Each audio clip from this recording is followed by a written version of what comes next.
Oh, Chemicals here. Today we have a sewage pump that died on us, and I apologize I didn't get it on video, but I'm just gonna demonstrate exactly what needed to be done. So here's the crock. There's the pipes going up. The one on the right is just like letting all the gases out, and then the one on the left is the one that actually sucks up the water or the sewage and shoots it out.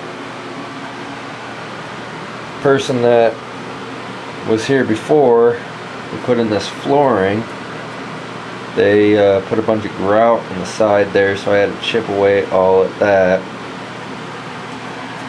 And then once I got all that chipped away, then I was able to get the stink pipe out of the way, and then I unbolted this check valve, and then I was able to pull this lid up, get it out of the way, and then I was able to